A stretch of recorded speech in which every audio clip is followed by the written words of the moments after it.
Well, March definitely came in with a hot start as we have temperatures that reached the mid-50s early today. That's a lot more like mid-April than what we typically see for this time of year. And this is coming on the heels of one of the warmest and wettest winters on record, whopping nearly 8.5 inches of liquid precipitation, getting us up into the top 10. And yes, 10th warmest winter on record, which is why we didn't really see much for snowfall this winter, nearly 11 inches below average. And if you want to take a deep dive into exactly why we saw these results and a month-by-month breakdown, check out my article on WREX.com. And now we're looking at more wintry weather coming later this week. A cold front's coming through right now, so that's not going to bring in any precipitation, but it does change up temperatures for us going into tomorrow, then sets the stage for this next weather system that you see over Arizona to bring in potentially some heavier snowfall. That particular system, though, still keeping an eye on just which way it tracks. Does it stay in southern Illinois or does it track closer towards Chicago and could bring a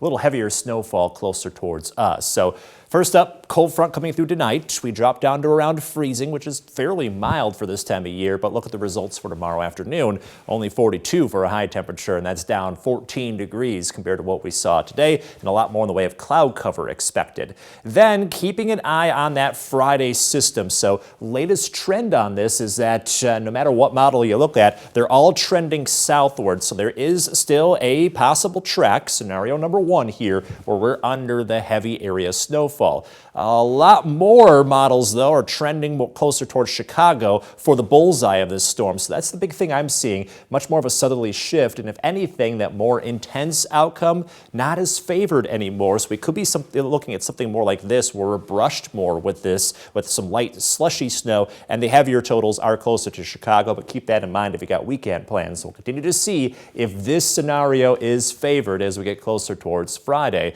Either way, I still think we'll get some slushy snow.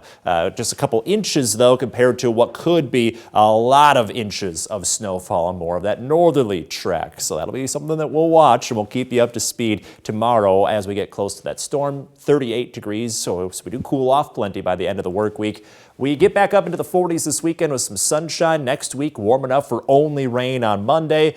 In your most accurate 10-day forecast, we do see a bit of a dip going into mid-March. That's another trend I'm keeping an eye on. We could be looking at more wintry flavor going into the middle of the month rather than spring conditions, so those 50s look to go away for a while. While we had them, though, only 2 degrees off on the 4-degree guarantee, which means cash total is into the 90s, hoping to hit the 100s before the week is out, Brittany. All right, I think we can do it, Alex. Thanks.